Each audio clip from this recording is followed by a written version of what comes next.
Hi, my name is Eric London, and this is my Let's Play for Uncharted 2 Among Thieves. We're going to jump right into it here, as we're in one of the most exciting and biggest missions in the game. Right now we've made our way onto the side of the train in order to save our love interest Chloe from one of the antagonists, Flynn.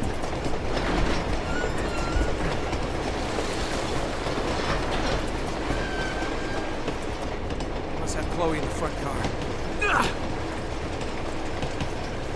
The goal of the mission is to make our way further up the train. You guys have heard Nathan say, we think Chloe's at the front of the train.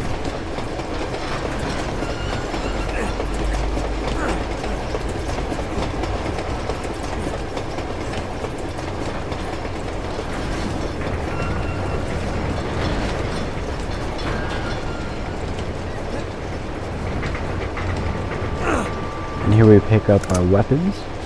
We got an AK-47 and a pistol. And we're going to make our way up this ladder and engage our first enemy of the mission.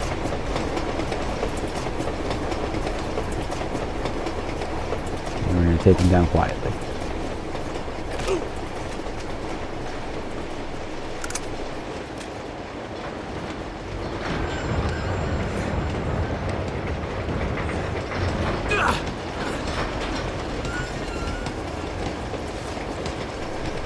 Now we're going to make our way up to the next guard and just take cover right before he sees us.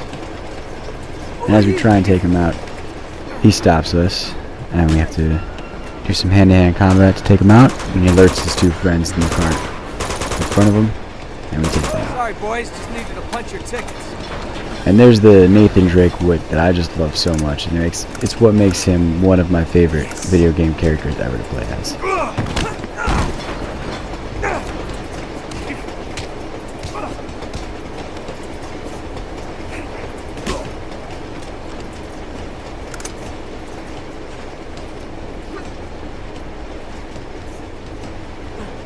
Now we're getting outside the cart, going up top and moving on forward.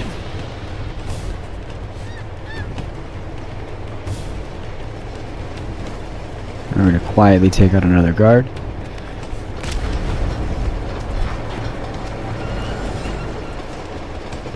And now we're going to see the cover fire system that Uncharted employs throughout most of the game.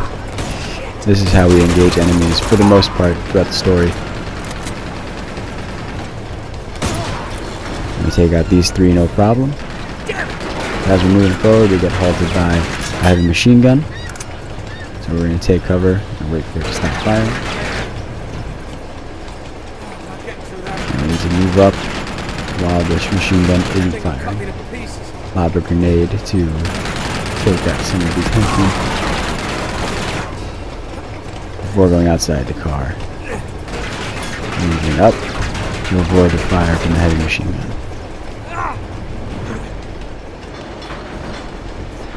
Now we're going to take out this heavy machine gun.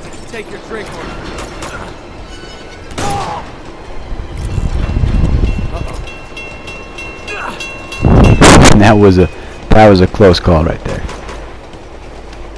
And this is just a perfect example of how well Uncharted's levels are designed. As we move further and further up the train, the enemies get harder and harder. The obstacles around the train become harder and harder with these the light gates that help us out and take out a few enemies up there. And you're seeing just a great example of the Uncharted free running mechanic as we scale this train and move forward. And another close call right there. This is the bread and butter of Uncharted, the free running system. Whether we're scaling a train or a jungle temple or an ancient city, Uncharted is known for its exotic locations that you can climb and explore.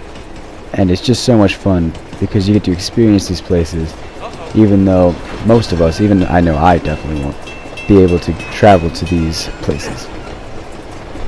But what's interesting about Uncharted is that it gives a sense of exploration through its setting and gameplay as you get to scale these insane structures, and it's just, you feel like you're exploring. However, one of the main aspects of exploration is freedom. You need to be allowed to roam where you please in order to truly explore. In Uncharted, though, you don't have much freedom as a player. Right now, I'm bound to this train. Missions where you're climbing temples, there is a certain path you need to take and you use in order to clear the mission. At no point do you ever get to fully explore the map, like in an open world game. And yet, I feel more of a sense of adventure and exploration in Uncharted rather than an open world game, like, for example, Assassin's Creed. I believe this has to do with the story of these like what the respective games tell. While Assassin's Creed focuses more on Templars versus Assassins, Uncharted focuses on treasure hunting and just the overall sense of exploration and just going on an adventure. And I think that's where the two games separate, and why Uncharted you get to feel more a sense of exploration, even though in gameplay really is the opposite. You're really bound to a certain path, almost like a rail. And I just think that just goes to show how well Uncharted is designed, and it's just really that they're able to overcome that obstacle.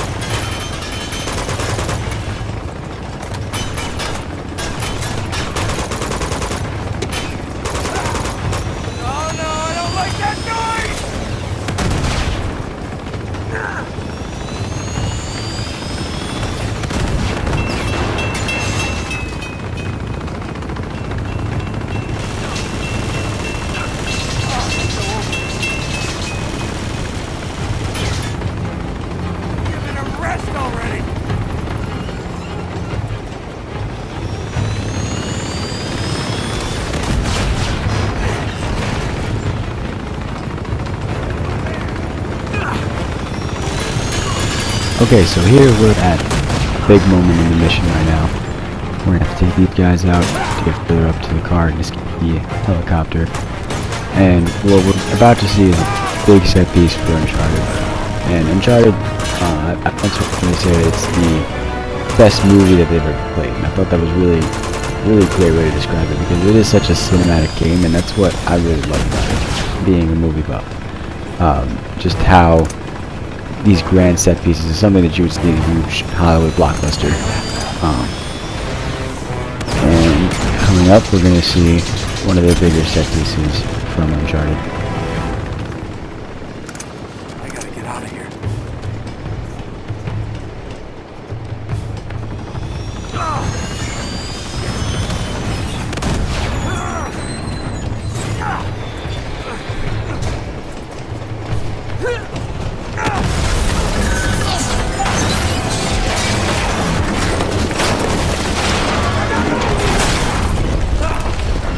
And there we go, what a great shot that was. That was awesome.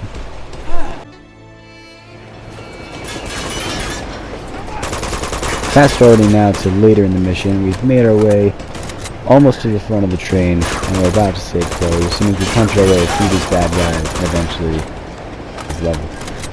What I want to talk about now is something controversial in Uncharted, and that's the question of how can Nathan Drake mercy all of these nameless henchmen and still be one of my favorite video game characters ever.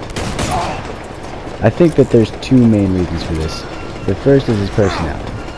He's just so charismatic, witty, and well written, and the fact that I want to be him so badly allows me to forgive the fact that he has literally killed hundreds of people during the game and still is going to kill hundreds of more before the game's over. It's like that scene in Raiders when the guy is swinging his sword in front of Indy, and instead of engaging him in this huge fight scene, shoots him. It's one of the best scenes from the Indiana Jones franchise, and it involves Indy murdering someone. But the context of the scene and how lovable of a character Indy is helped me to stay. And since Nathan Drake is basically Indiana Jones, I'll forgive him. The second is that the antagonists are more dislikable than Nathan Drake. One is a military warlord, and the other is a fellow thief. You will meet him after we punch through his boss.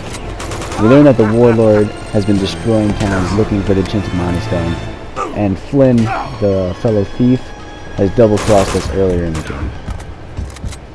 As a result, we're able to root for Drake and play as him without feeling too bad. Now, as we miss our 2 shots there, we're finally going to take out this final boss. Some intense hand-to-hand combat.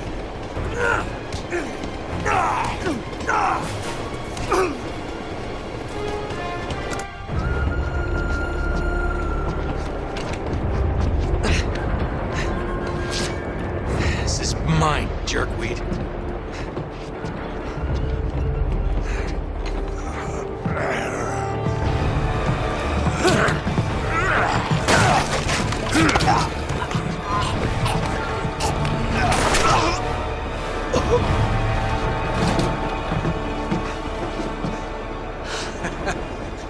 Saved my ass again. You alright? Get off the train, Nate. What are you talking about? You have any idea what I've been through? I never asked for any of your bloody heroics.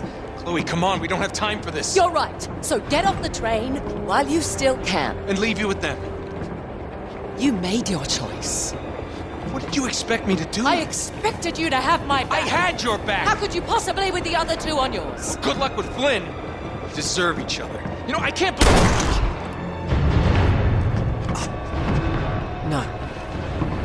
You just don't know when to quit, do you? What? No witty remark? Nothing clever to say? We don't. No! Oh, no, you don't! Stop. Just let him go. Put him out of his misery! And there's a perfect example of how Flynn is just such a dislikable character. So much more so than Nathan Drake.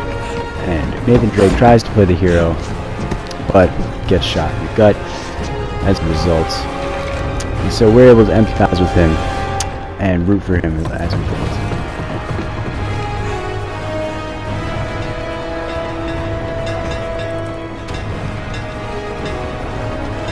Here goes nothing.